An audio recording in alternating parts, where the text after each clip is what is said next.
మార్చబడిన సందర్భాన్ని మనం మొదటి రోజు చూసాం. నిన్నటి దినమున ఇంకొక ఆశీర్వాదం ఏంటంటే స్వస్థత.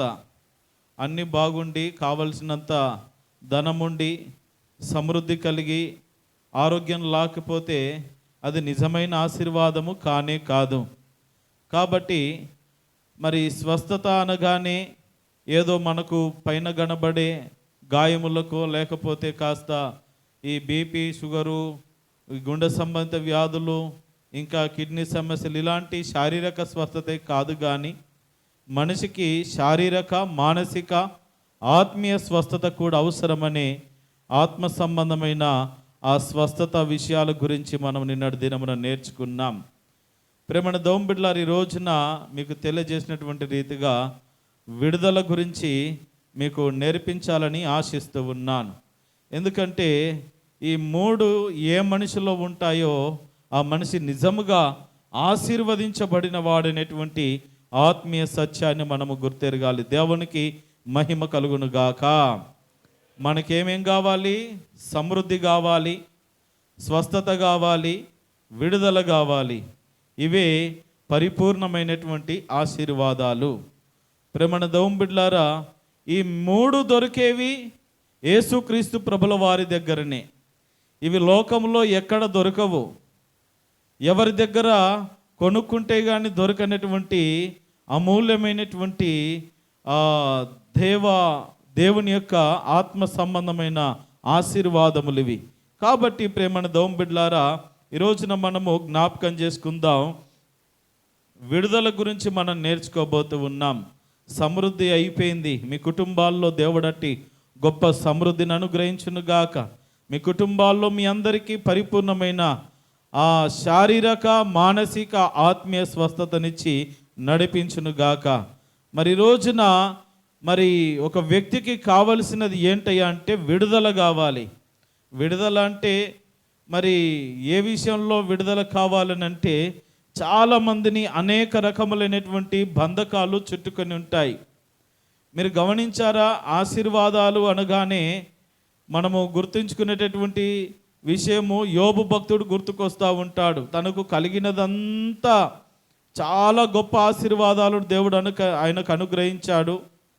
అపవాది ఎప్పుడు కూడా ఈ మూడు విషయాల మీదనే దెబ్బ కొడతాడు. అందుకే ఈ సంవత్సరము ఏ విధమైన సందేశాలు అందించాలని దేవుని అడిగినప్పుడు మరి ఈ మూడు విషయాలు ప్రభువు నాకు జ్ఞాపకం చేయడం జరిగింది.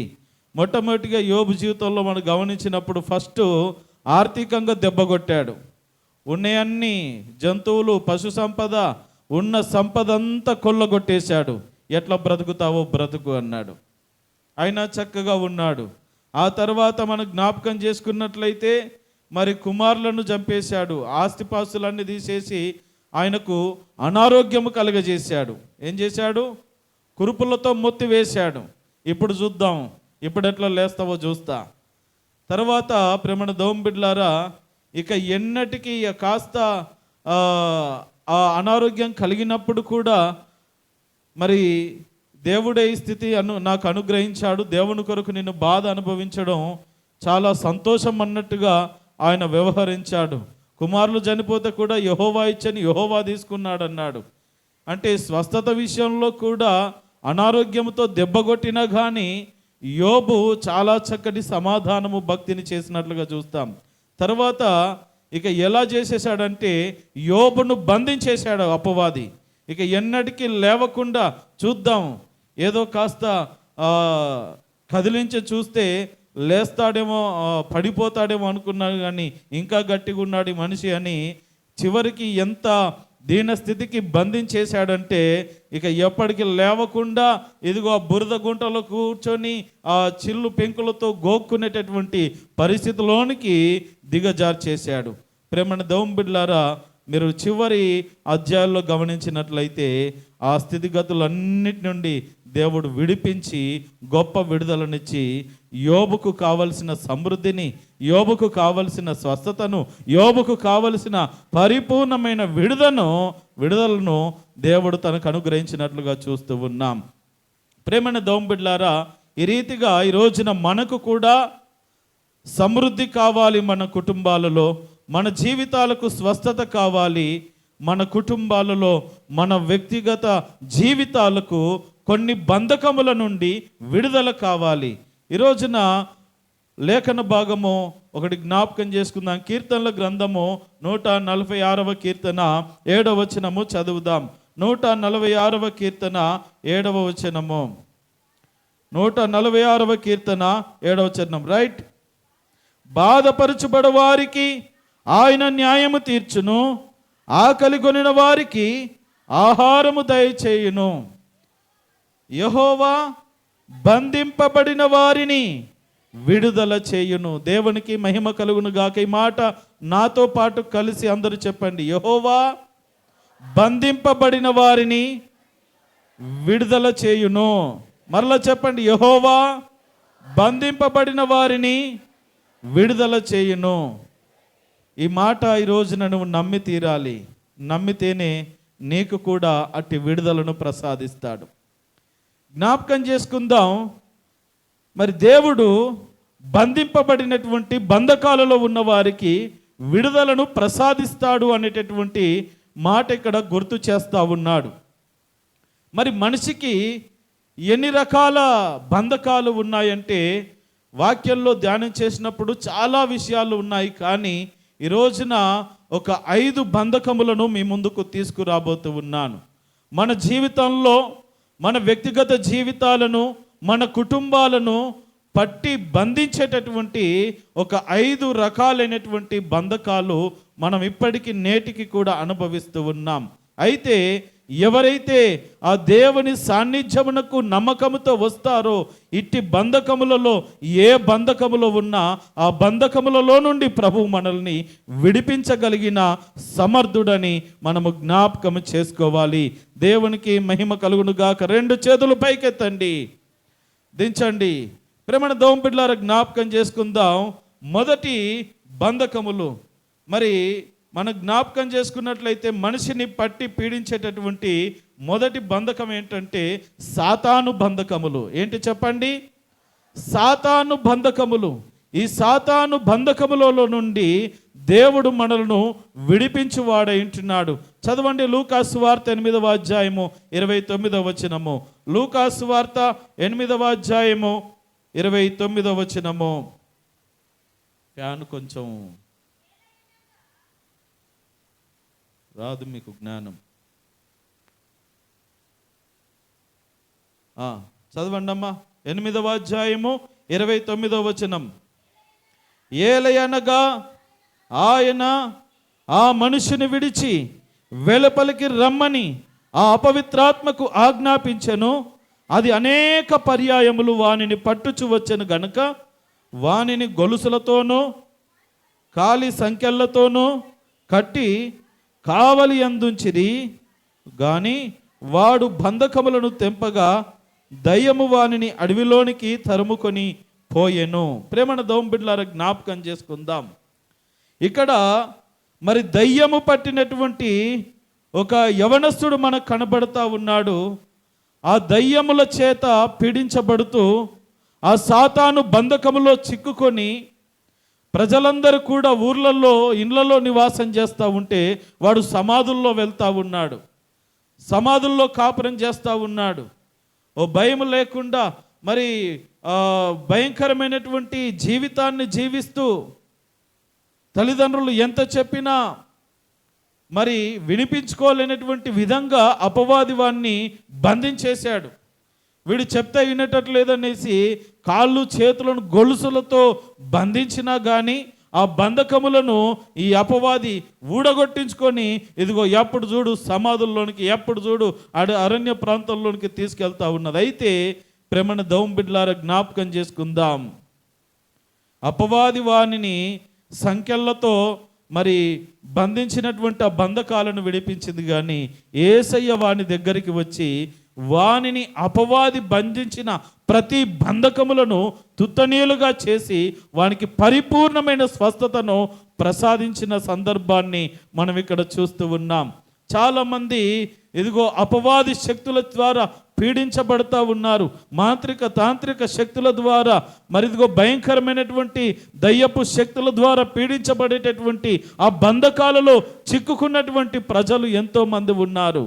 అయితే ప్రేమైన దేవుని బిడ్డలారా, యేసయ్య దగ్గరికి గనుక నీ వచ్చినట్లయితే నీలో ఉన్న దరిద్రాలు, నీలో ఉన్న అపవాది లక్షణములు, నీలో ఉన్న అపవాది బంధకములన్నిటినీ యేసు నామమున ఆయన దూరపరచగలడనేటువంటి ఆత్మీయ సత్యాన్ని మీకు గుర్తు చేస్తా ఉన్నాను. మరి ఒక లేఖన భాగం అదే లూకాసు వార్త 13వ అధ్యాయం 16వ వచనము తీయండి.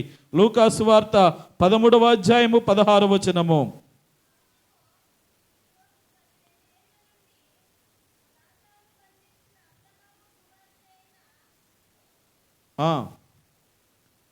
ఈమెను విశ్రాంతి దినమున ఈ కట్ల నుండి విడిపింపదగదా అని అతనితో నేను జాగ్రత్తగా గమనించినట్లయితే, ఇదిగో 13వ అధ్యాయం 10వ వచనం నుండి మనం గమనించినట్లయితే 18 ఏండ్ల నుండి బలహీనపరచు దయ్యం పట్టిన ఒక స్త్రీ ఇక్కడ మనకు కనబడతా ఉన్నది. ఎన్ని సంవత్సరాల నుండి? 18 సంవత్సరాలు. మామూలు విషయమా? 18 సంవత్సరాల నుండి కొన్ని వ్యాధులు మనం గమనించినట్లయితే, కొన్ని అపవాది బంధించినప్పుడు కొన్ని అనారోగ్యాలు, కొన్ని రకాలైనటువంటి బలహీనతలు మనకు కలుగుతూ ఉంటాయి. వాటిని మనం ఏ వైద్యుని దగ్గరికి వెళ్ళి చూయించుకున్నా, ఎంత మంచి ట్రీట్మెంట్ తీసుకున్నా తగ్గదు. ఎందుకంటే అపవాది శక్తి వానిని బంధించింది. అయితే ఆ శక్తిని బంధించి విడిపించగలిగినది మాత్రము యేసుక్రీస్తు ప్రభుల వారే. ఆమె ఎన్ని ప్రయత్నాలు చేసిందో, ఎన్ని చోట్లకు తిరిగిందో, మరి ఎన్ని తిప్పలు పడిందో మహాతల్లి. 18 సంవత్సరాల నుండి నడుము వంగిపోయింది, బలహీనముగా ఉన్నది. ప్రేమణ దోంబిడ్లారా, అయితే యేసు ప్రభుల వారు విశ్రాంతి దినమున ఆమెను ముట్టి బాగు చేశాడు. ఆమెలో ఉన్న దయ్యాన్ని పారద్రోలాడు, యేసు నామమున వెళ్ళగొట్టాడు. ఆ దయ్యం వదిలిపోయింది, ఆమె స్వస్థచిత్తురాలైంది, ప్రశాంతంగా బ్రతుకుతా ఉన్నది, అందరి మధ్యలో చక్కగా తిరుగుతూ ఉన్నది. ప్రేమణ దోంబిడ్లారా, ఇప్పుడు అక్కడికి వచ్చారు కొంతమంది శాస్త్రులు, పరిచయులు. ఏంటి మీరు విశ్రాంతి దినమున మీరు స్వస్థత ఇస్తూ ఉన్నారు, విశ్రాంతి దినమున ఇలాంటి కార్యాలు చేయొచ్చా అని అంటే తప్పేముందయ్యా? ఆమె కూడా మరి యూదురాలే కదా, మీరందరూ అబ్రహాము కుమారులు ఎలాగో ఆమె కూడా అబ్రహాము కుమార్తెనే కదా. మరి మన వాళ్ళలో మనల్ని బాగు చేసుకోవడం కూడా విశ్రాంతి దినమున తప్పేనా? ఆమె నేనేమి మోసం చేయలేదే, ఆమెకేం అన్యాయం చేయలేదే, ఆమెను బాగు చేశాను. మరి 18 సంవత్సరాల నుండి చూస్తూ ఉన్నారు, మీరు చేసింది ఏంటయ్యా అన్నట్టుగా కాస్త నిలదీసి ప్రశ్నించి మొత్తం మీద ప్రభువు ఆ రోజున ఆమెకు 18 సంవత్సరాల నుండి ఆ బంధకములకు విడుదల లేదు. యేసు ప్రభు వచ్చి ఒక్క క్షణాన అపవాది బంధకముల నుండి, సాతాను బంధకముల నుండి పరిపూర్ణమైనటువంటి విడుదలను ప్రసాదించాడు. దేవునికి మహిమ కలుగును గాక. హల్లెలూయా. ప్రేమణ దోంబిడ్లారా, ఇదిగో సాతాను బంధకములలో నుండి మనకు విడుదల అవసరము. ఈ రోజున మీ కుటుంబాలను ఈ రీతిగా సాతాను బంధకములు చుట్టుకున్నాయేమో, మీ వ్యక్తిగత జీవితాలను అపవాది బంధకములు చుట్టుకున్నాయేమో. అయితే ఆ బంధకముల నుండి విడిపించగలిగిన యేసు నాదుని రోజున నువ్వు వేడుకున్నట్లయితే నీ బంధకములకు విడుదల దొరుకుతుంది. దేవునికి మహిమ కలుగును గాక. రెండవ బంధకము మనము చూద్దాం. అపోస్తుల కార్యములు 8వ అధ్యాయము 23వ వచనము తీయండి. అపోస్తుల కార్యములు 8వ అధ్యాయము 23వ వచనము. అపోస్తుల కార్యములు 8వ అధ్యాయము 23వ వచనము చదవండి. నీవు ఘోర దుష్టత్వములోను దుర్నీతి బంధకములోను ఉన్నట్టు నాకు కనబడుచున్నదని చెప్పాను. జాగ్రత్తగా వినండి. ఈ మాట పేతురు భక్తుడు చెప్తా ఉన్నాడు శిష్యుడైన. ఇట్లా రండమ్మ, ముందుకు రండి, మీరు కూడా అట్లనే వస్తారు. అక్కడ ఖాళీ లేనప్పుడు ఇట్లా రావాలి కదా. జాగ్రత్తగా వినండి ప్రేమణ దేవుని బిడ్డలారా. ఇదిగో పేతురు, యేసు ప్రభుల వారి శిష్యుడైనటువంటి పేతురు మరి ఆ ప్రాంతానికి వెళ్ళినప్పుడు అక్కడ గారడివాడైన సీమోను కనబడతా ఉన్నాడు. వాని పని ఏంటంటే గారిడి చేసి, మభ్య చేసి, మాయ చేసి, ప్రజలందరిని మోసగించి డబ్బులు వసూలు చేసుకొని బ్రతికేటటువంటి విధానంలో పెరుగుతూ వచ్చాడు. అయితే పేతురు యోహానుల మాటలు విన్న తర్వాత జ్ఞాపకం చేసుకున్నట్లయితే క్రీస్తుని అంగీకరించాడు, కాస్త దేవుణ్ణి నమ్మినట్లుగా వ్యవహరించాడు. కానీ తనలో ఉన్నటువంటి దుర్నీతి క్రియలు, తనలో ఉన్నటువంటి దుర్నీతి బంధకములు, ఈ చెడ్డ కోరికలు అనేటువంటివి మాత్రము చావలేకపోయాయి. ఈ రోజున మనం కూడా అంతే. ప్రభువుని నమ్ముకున్నాము, బాప్తిసం పొందుకున్నాము, మందిరానికి వస్తున్నాము, క్రమం తప్పకుండా అన్ని కార్యక్రమాల్లో పాలు పొందుచున్నాము అనుకుంటాము. కానీ ఇంకా మనలో దుర్నీతి బంధకాలు, నీతిగా బ్రతకలేనటువంటి, నమ్మకంగా జీవించలేనటువంటి బంధకములతోనే చుట్టుకొని ఉన్నామనే ఆత్మీయ సత్యాన్ని కూడా ఈ సందర్భాన్ని బట్టి మనము గుర్తించాలి. దేవునికి మహిమ కలుగును గాక. మనం జ్ఞాపకం చేసుకున్నట్లయితే కొన్నాళ్ళు చక్కగా మందిరానికి వచ్చాడు, బాగున్నాడు, బాప్తిజం తీసుకున్నాడు, అంతా అయిపోయింది. ఒకరోజు పేతురు యోహానులు వచ్చారు. వచ్చిన తర్వాత మరి సంఘం ప్రారంభించబడింది. వచ్చిన వాళ్ళందరికీ ఈ రీతిగా మీరు కూర్చున్నటువంటి వాళ్ళందరూ కూడా అభిషేక ప్రార్థనలు చేస్తూ ఉంటే అందరూ పరిశుద్ధాత్మ చేత అభిషేకం పొందుకుంటున్నారు, పరిశుద్ధాత్మ చేత నింపబడుతూ ఉన్నారు.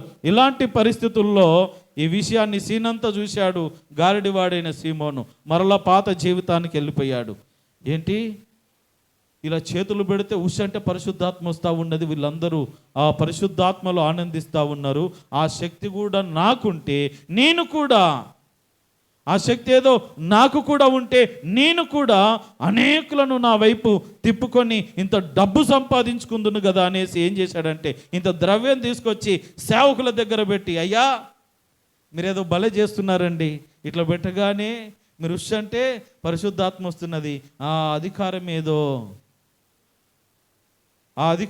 ఏదో మాకు కూడా ఇవ్వండి, ఆ మంత్రం ఏదో మాకు నేర్పించండి, ఆ ప్రార్థన ఏదో మాకు నేర్పించండి అన్నట్టుగా వచ్చాడు.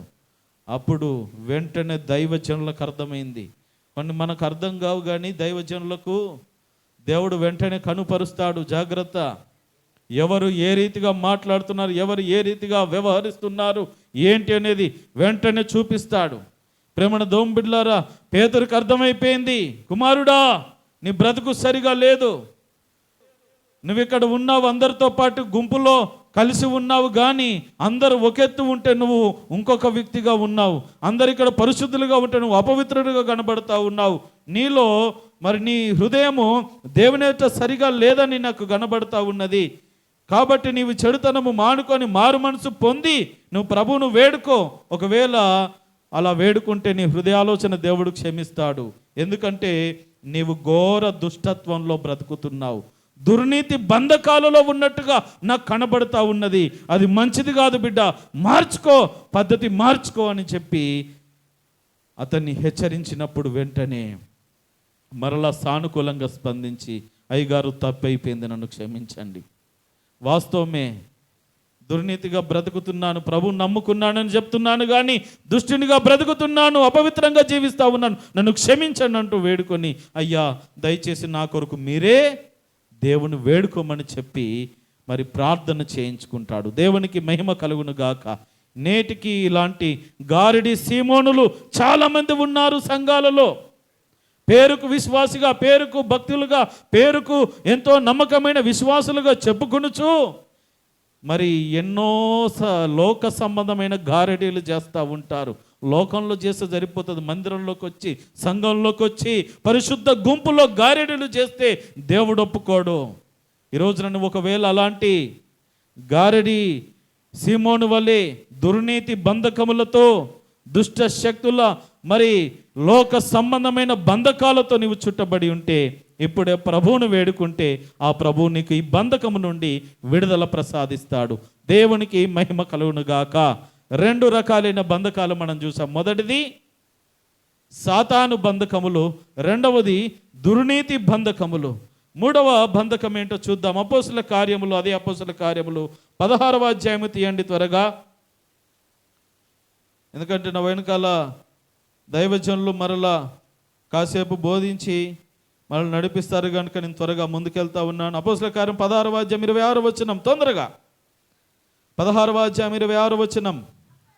అప్పుడు అకస్మాత్తుగా మహాభూకంపము కలిగేను, చెరసాల పునాదులు అదిరేను, వెంటనే తలుపులన్నీ తెరుచుకొనెను, అందరి బంధకములు ఊడెను యేసు నామమున. హల్లెలూయా. ఇక్కడ మనం గమనించినట్లయితే చెరసాల బంధకముల నుండి విడుదల కలిగిన సందర్భాన్ని మనం చూస్తూ ఉన్నాం. ప్రేమణ దోంబిడ్లారా, మనం జ్ఞాపకం చేసుకుందాం. ఇక్కడ మరి పౌలు శీలలు మరి మనం గమనించినట్లయితే మరి ఒక చోటకి ప్రార్థనకు వెళ్ళారు. అక్కడ దయ్యాలు పట్టినటువంటి వాళ్ళు ఉన్నారు. వాళ్ళు మరి ఈ దైవజనులు ఆ ఊర్లోనికి అడుగు పెట్టారనే సంగతి వాళ్ళకు అర్థమైపోయింది, మనకు అర్థం కాదు. ఎన్నిసార్లు ఎంత చక్కటి ప్రార్థనలకు వచ్చినా, ఎన్నిసార్లు ప్రార్థన చేయించుకున్నా మరి దేవుని కార్యాలు కొన్ని మనకు అర్థం కావు, కానీ దయ్యాలకు తొందరగా అర్థమైపోతాయి. అదిగో దైవజనులు అక్కడ ఊర్లో బస్టాండ్లో దిగారయ్యో, ఇక వాడు మమ్మల్ని ఉంచరు, ఇక మేము వెళ్ళిపోతామని పాపం వాళ్ళు దూకుతూ ఉంటే అమ్మాయిని పెట్టుకొని ఒక యవనస్తురాలికి ఆ దయ్యం పట్టింది. ఆ దయ్యం చేత సోద చెప్పేది వచ్చిన వాళ్ళందరికీ, అట్లా డబ్బులు సంపాదించుకునే వాళ్ళ జీవనయాత్ర బాగుందన్నమాట. ఇప్పుడు ఈ దయ్యం విడిచి వెళ్ళిపోయింది, వాళ్ళ కోపం వచ్చింది. ఇన్నాళ్ళుగా మా బిజినెస్ బాగా రన్ అవుతూ ఉంది, వీళ్ళెవరో పౌలు శీలలంట, ఎవరోళ్ళు ఎక్కడున్నారని పరిగెత్తుకొని వెళ్ళి, ఏంటయ్యా మీరు మా ఊరికి ఎందుకు వచ్చారు, మమ్మల్ని ఎందుకు బాధిస్తున్నారని వాళ్ళని చెడాబడా తిట్టి మొత్తం మీద కొరడాలతో కొట్టించి, అన్యాయముగా కొట్టించి వారిని జైలుకు పట్టించారు, పోలీస్ స్టేషన్కి అప్పచెప్పారు. వాళ్ళు తీసుకెళ్ళి పోలీస్ స్టేషన్లో జైలు వేశారు. వీళ్ళు మామూలుల్లా హల్లెలూయా పాట, యేసయ్య పాట పాడాలి ప్రతి చోట, పాడాలి ప్రతి నోట, పాడాలి ప్రతి చోట, పాడాలి ప్రతి నోట. హల్లెలూయా హల్లెలూయా హల్లెలూయా హల్లెలూయా హల్లెలూయా హల్లెలూయా హల్లెలూయా హల్లెలూయా హల్లెలూయా హల్లెలూయా హల్లెలూయా పాట, యేసయ్య పాట పాడాలి ప్రతి చోట, పాడాలి ప్రతి నోట. హల్లెలూయా. మనం పాడాలి అని అంటాం కానీ మనం పాడం, కానీ వాళ్ళు పాడారు. ఎవరు పాడతారు చెప్పండి? వాళ్ళంతా పుండు అయిపోయి మరి దరిదాపుగా వారు కొరడాలతో కొట్టారంటే కనీసం 40 దెబ్బలు కొట్టి పంపిస్తారు వాళ్ళ ఆచార ప్రకారం. 39 కొరడా దెబ్బలు తిన్నారు, పచ్చి పుండ్లు అయిపోయినాయి పెయ్యంతా. ఆ రాత్రి కూర్చొని పాటలు పాడుతూ ఉన్నారు, ప్రభువును సంతోషంగా ఏడుస్తూ కాదు, ఎందుకయ్యా మాకి కష్టము, ఎందుకయ్యా మాకి బాధని ఏడుస్తూ స్తుతించడము కాదు, సంతోషముతో పాటలు పాడి ఆరాధిస్తూ ఉంటే దెబ్బకు ప్రేమణ దోంబిడ్లారా వారిని చెరసాల బంధించింది, 4 గోడలు బంధించాయి. యేసయ్య చెరసాల పునాదులను గదిలించి ఉన్న గోడలన్నీ బడగొట్టేశాడు. హల్లెలూయా. ఆ చెరసాల బంధకములన్నిటినీ పడగొట్టి వారికి విడుదల ప్రసాదించాడు. ప్రేమణ దోంబిడ్లారు ఈ రోజున చాలామంది బంధకాల్లో చుట్టుకొని ఉన్నారు. కొన్ని పరిస్థితులు ఎలా ఉంటాయంటే 4 గోడల మధ్య ఎటు వెళ్ళలేం, బయటకు వెళ్ళలేం, ఏం చేయలేం, ఏం చేయాలో దిక్కు తోచినటువంటి పరిస్థితుల మధ్యలో మనం బ్రతుకుతూ ఉంటాం, ఏడుస్తూ ఉంటాం. ఏడ్చినా వినిపించుకునే నాదుడు కూడా ఉండరు. ఇలాంటి చెరసాల బంధకాల్లో ఒకవేళ చుట్టుకున్నాము. ఇప్పటికీ చాలామంది పోలీస్ స్టేషన్ల చుట్టూ, కోర్టుల చుట్టూ తిరగడము. ఇలాంటి ఏ బంధకాలు ఉన్నా, చెరసాల సంబంధిత బంధకాలు ఎన్ని ఉన్నా ఈ రోజున నువ్వు ప్రభువును వేడుకో, ప్రభువును పాడి స్తుతించు, ప్రభువును కొనియాడు. నీ జైలు సంబంధితమైనటువంటి, ఇదిగో కోర్టు సంబంధమైనటువంటి, ఇదిగో పోలీస్ స్టేషను, ఈ విధమైన చెరసాల బంధకములన్నిటినీ యేసు ప్రభువు విడగొట్టి ఇదిగో మీకు విడుదలను ప్రసాదించగలుగుతాడు. దేవునికి మహిమ కలుగును గాక. హల్లెలూయా. మొదటి బంధకము సాతాను బంధకముల నుండి ప్రభు మనల్ని విడిపిస్తాడు. రెండవది దుర్నీతి బంధకముల నుండి మనకు విడుదల కావాలి. మూడవది చెరసాల బంధకముల నుండి మనకు విడుదల కావాలి. 4వ బంధకం చూడండి, న్యాయాధిపతుల గ్రంథము 16వ అధ్యాయము 12వ వచనము. న్యాయాధిపతుల గ్రంథము 16వ అధ్యాయము 12వ వచనం. త్వరగా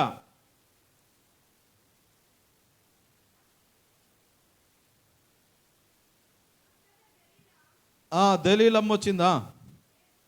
అంతటా దలీలా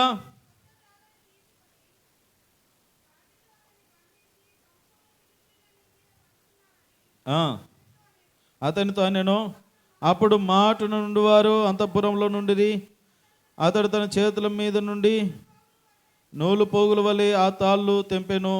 అయితే మీరు ఈ వాక్యం చివరి భావంలో మీరు గమనించినట్లయితే అతన్ని 2 స్తంభాల మధ్యలో బంధించినటువంటి పరిస్థితులు మనం చూస్తాం. సంసోను బంధకాలు ఇక్కడ మనం చూస్తూ ఉన్నాం. సంసోను బంధకాలు ఏంటి అని అంటే చెడు వ్యసన బంధకం. అది చెడు వ్యసనాలు. ఇదిగో ఒక స్త్రీకి వ్యసనముగా మారిపోయాడు. వ్యభిచారానికి స్త్రీని ఆశించి కాంక్షించి వ్యసనముగా మార్చబడింది ఆయన జీవితం. దానిలో నుండి తల్లిదండ్రులు చెప్పినా మానట్లేదు, వేరే వాళ్ళు ఎవరు చెప్పినా మానట్లేదు. దేవుడేమో అయ్యా నిన్ను సేవకు పిలుచుకున్నాను, నువ్వు నమ్మకంగా సేవ చేయాలి, నా ప్రజలకు న్యాయాధిపతిగా ఉండాలి కదా అని అంటే ఎప్పుడు చూడు దలీలా దలీలా దలీలా ఏంట వెళ్ళాడు. దలీలానేమో తన బలహీనతలన్నీ తెలుసుకుంటూ తనను హింసిస్తూ ఉన్నది, బాధ పెడతా ఉన్నది, మరి క్షోభ పెడతా ఉన్నది. ప్రేమణ దోంబిడ్లారా, ఈ చెడు వ్యసన బంధకమునకు లోనైపోయి తన జీవితాన్ని పాడు చేసుకున్నాడు సంసోను. ఈ రోజున చాలామంది త్రాగుడుకు బానిసలైపోతూ ఉన్నారు, జూదమాడడానికి బానిసలైపోతూ ఉన్నారు. ఇదిగో యవన బిడ్డలు ఇదిగో సెల్ ఫోన్లకు ఆకర్షితులై వాటి బంధకములతో మునిగిపోతూ ఉన్నారు. బాత్రూమ్ పోయినా సెల్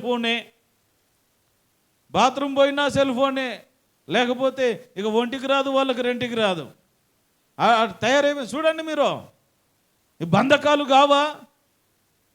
కొంతమంది బీడీలు తాగకపోతే వాళ్ళు ఒంటికి రాదు, రెండుకు రాదు. ప్రేమణ దోంబిడ్లారా, ఈ రోజున ఎంత వ్యసన క్రాంతులైపోయారంటే తిండి లేకపోయినా సరే కనీసం ఒక్క సిగరెట్ తాగకపోతే పానం శివరైపోతూ ఉంటుంది, ఒక్క సుక్క వేయకపోతే పానం శివరైపోతూ ఉంటుంది. ఇలాంటి బంధకాల మధ్యలో ఎంతోమంది జీవిస్తూ ఉన్నారు. ప్రేమణ దోంబిడ్లారా, ఈ బంధకాల నుండి రోజున నీకు విడుదల కావాలి. వేడుకో దేవుని. ప్రేమణ దోంబిడ్లారా, జ్ఞాపకం చేసుకుందాం. ఈ రీతిగా ఎంతోమంది చెడు వ్యసనాలకు మరి చెడు బంధకాల మధ్యలో బ్రతుకుతూ ఉన్నారు. వ్యసనాలు వారిని చుట్టుముట్టేస్తూ ఉన్నాయి, వారిని కృంగతీస్తూ ఉన్నాయి. వ్యసనం ఏం చేస్తుందంటే మనిషిని కృంగతీస్తుంది, పడుకోబెట్టేస్తుంది, లేవలేకుండా వారి జీవితాన్ని పాడు చేసేస్తూ ఉంటుంది. ఈరోజున చాలామంది చెడు వ్యసనాలకు లోనైపోతూ ఉన్నారు. చేయకూడని పాప అభిష్టమైన కార్యాలకు మరి వారు వ్యసనక్రాంతులైపోయి జీవిస్తూ ఉన్నారు. కోరుకోలేనటువంటి పరిస్థితుల్లోనికి వెళ్ళిపోతూ ఉన్నారు. జాగ్రత్త. నీలో ఉన్నటువంటి ఆ చెడు వ్యసనం అనేటువంటి ఏ బంధకం ఉన్నదో, అది వ్యభిచారమే కావచ్చు, జూదమే కావచ్చు, త్రాగుడే కావచ్చు, ఇదిగో అది ఏదైనా సరే, ప్రేమణ దోంబిడ్లారా, ఆ బంధకముల నుండి రోజున నీకు విడుదల కావాలి. దేవునికి మహిమ కలుగును గాక. తర్వాత 5వదిగా ద్వితీయోపదేశ కాండము 28వ అధ్యాయం 45వ వచనం త్వరగా చదవండి. ద్వితీయోపదేశ కాండం 28వ అధ్యాయం 45వ వచనం.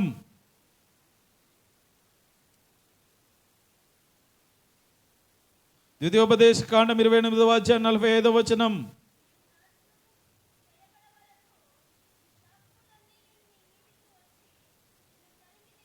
ఆగక్క, తీయడమే మంచిది.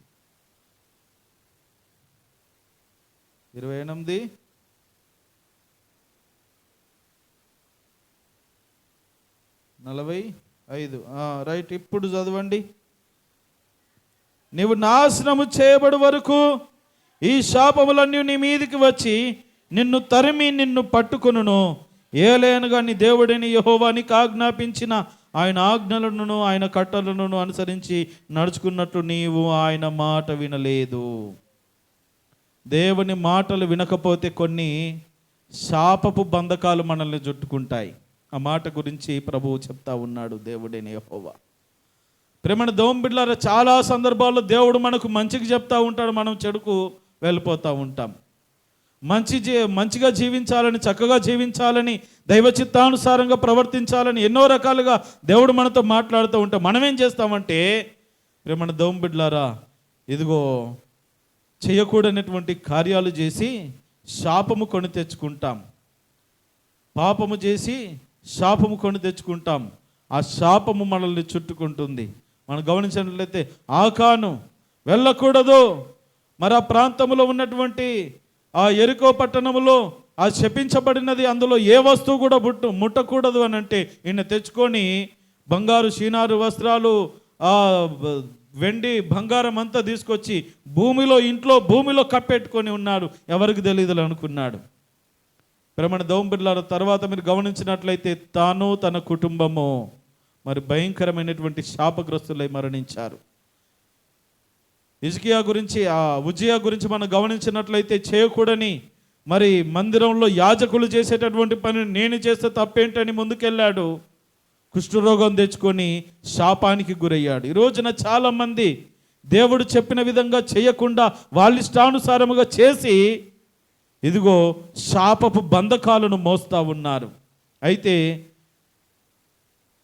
ఒకవేళ నీ మనసు మార్చుకొని దేవుని దగ్గరికి వచ్చి, అయ్యా ప్రభువా క్షమించండి, తప్పైందని కనుక నీవు పశ్చాత్తాపపడి ప్రార్థన చేస్తే నీ శాప బంధకముల నుండి దేవుడు నీకు విడుదల ప్రసాదించువాడు.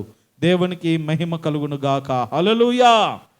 ఈ రోజున మరి గమనించండి, దరిదాపుగా ప్రతి ఒక్కరి జీవితంలో ఈ 5 బంధకాల్లో ఏదో ఒక బంధకం చేత పీడించబడుతూ ఉన్నారు. ఈ బంధకాలలో నుండి నీకు ఈ రోజున విడుదలనిచ్చేయడానికే దేవుడి రోజున ఇక్కడ తీసుకొచ్చి ఉన్నాడు. మొదటి బంధకం సాతాను బంధకం. ఈ బంధకం ఎవరిలో ఉన్నది ఒక్కసారి ఆలోచన చేసుకోండి. రెండవ దుర్నీతి బంధకాలు, మూడవది చెరసాల బంధకములు, నాలుగవది చెడు వ్యసన బంధకముల చేత మరి బంధింపబడి ఉన్నారు. ఐదవది శాప బంధకముల చేత చుట్టుకొని ఉన్నారు. ఈ బంధకములన్నిటి నుండి ప్రభువు మనకు విడుదలనిచ్చువాడు. జకర్యా గ్రంథము 9వ అధ్యాయం 12వ వచనం. జకర్యా గ్రంథం 9వ అధ్యాయం 12వ వచనం చదవండి త్వరగా. జకర్యా గ్రంథం 9వ అధ్యాయం 12వ వచనం.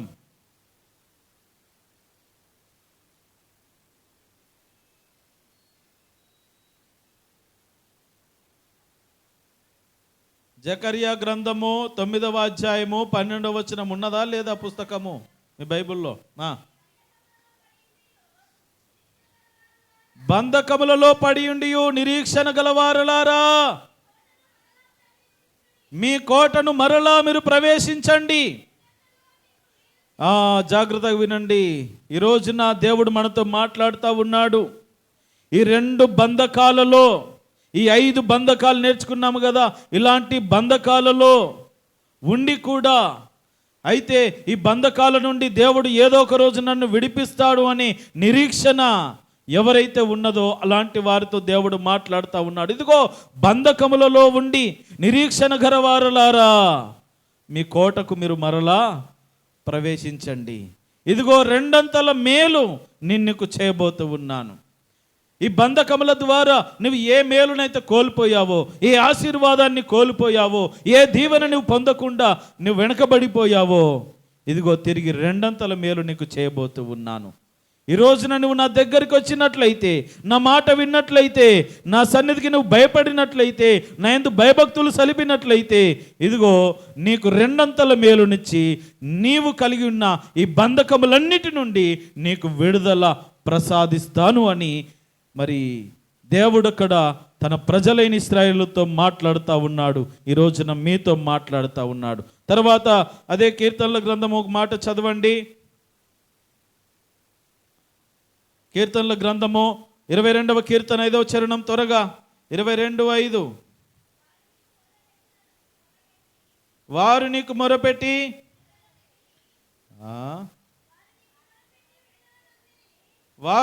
మొరపెట్టి విడుదల నొందిరి.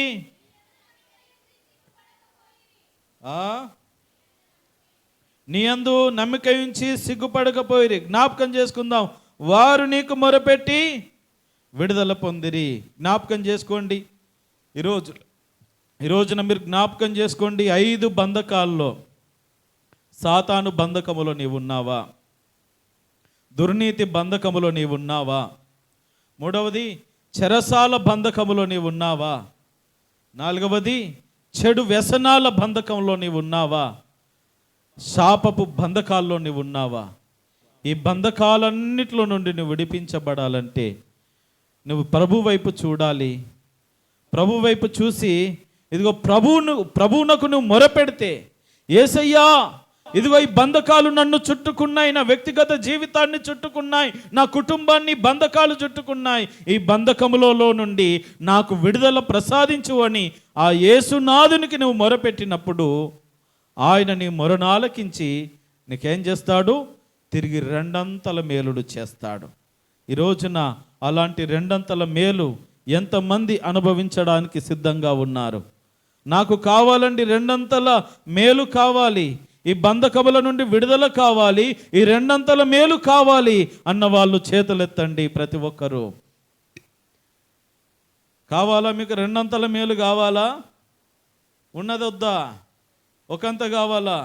రెండంతల మేలు కావాలి కదా. ఒక్క నిమిషం కళ్ళు మూసుకోండి.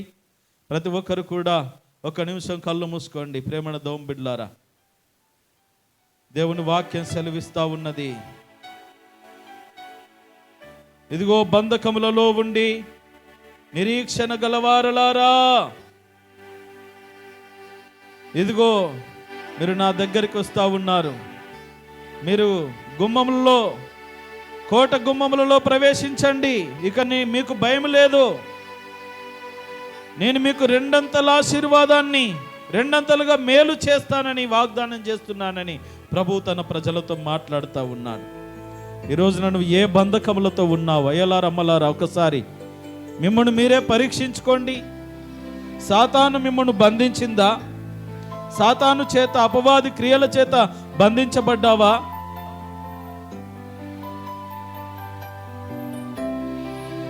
దుర్నీతి బంధకముల చేత ఎంత చక్కగా జీవించాలనుకున్నా ఇంకా దుర్నీతి క్రియలే చేస్తూ, చేయకూడని కార్యాలే చేస్తూ గారడి సీమోను వల్ల తప్పిపోయిన ఆ బంధకములతో ఉన్నావా?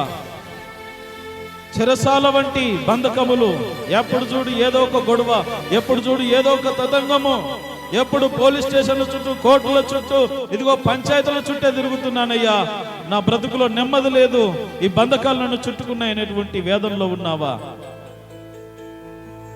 ఇదిగో చెడు వ్యసనములు, వ్యభిచారము, భయంకరమైనటువంటి త్రాగుడు, జూదమాడము, కుటుంబాన్ని పట్టించుకోకుండా ఎప్పుడు ఇష్టానుసారంగా బ్రతికేటటువంటి దురవస్థలో, దుర్వ్యసనములకు బానిసై బ్రతుకుతున్నావా? దేవుని మాట వినకుండా, చెప్పినట్లు జీవించకుండా శాపాలు కొని తెచ్చుకొని శాప బంధకముల చేత ఈరోజు నువ్వు బంధించబడ్డావా? ఇదిగో ఇకనైనా నువ్వు దేవుని సన్నిధికి వచ్చి మొరపెట్టు. నువ్వు నా సన్నిధిలో మొరపెట్టినైతే నీ యొక్క బంధకములన్నింటినీ నిన్ను విడిపించి, ఇదిగో నువ్వు కోల్పోయిన ఆశీర్వాదాలన్నిటినీ తిరిగి నీ దగ్గరికి రప్పించి రెండంతల మేలు నీకు చూపిస్తాను, రెండంతల మేలు నీ జీవితంలో ప్రసాదిస్తాను. ఇకనైనా మార్పు చెందు అని దేవుడు నిన్ను అడుగుతున్నాడు. ప్రభు సన్నిధిలో వేడుకొనండి. అయ్యా, నా బంధకముల నుండి విడుదల కలుగ చేయండి, నా బలహీనతల నుండి విడుదల కలుగ చేయండి, నా పాప బంధకముల నుండి నన్ను విడిపించండి ప్రభువా అని విడిపించగలిగిన క్రీస్తు నాథుని మనము వేడుకుందాం. ప్రతి ఒక్కరు కూడా ఆ రీతిగా ప్రార్థిస్తూ దేవుని సన్నిధిలో గడుపుచూ ఉండండి. తండ్రి, నీకు వందనాలు. ఏమని నిన్ను స్తుతించి ఆరాధించేది నాయనా? మేమెట్టి బంధకములలోనున్నా, బంధకములలో ఉండి అయ్యో దేవా మమ్మను కాపాడమని నిరీక్షణతో మేమను వేడుకున్నప్పుడు నాయన, మా బంధకములను తెంచి రెండంతల ఆశీర్వాదాల మధ్యలో మమ్మల్ని నడిపించగలిగిన సమర్థుడవు. ఈ రోజున చేరువచ్చిన ప్రజల్లో ఈ 5 బంధకాల్లో ఏ బంధకాలు వారిని చుట్టుకున్నాయో ఆ బంధకములన్నిటిలో నుండి యేసు నామమున విడుదల కలుగును గాకని ప్రార్థిస్తూ ఉన్నాం. పరిపూర్ణమైన విడుదల చేరిన ప్రతి వారికి, పరిపూర్ణమైన సమృద్ధి, పరిపూర్ణమైన స్వస్థత, పరిపూర్ణమైన విడుదల, ఇటు ఆశీర్వాదముల చేత నింపి నడిపించుమని యేసు దివ్యనామమున ప్రార్థించి వేడుకొనుచున్నాము తండ్రి. ఆమేన్.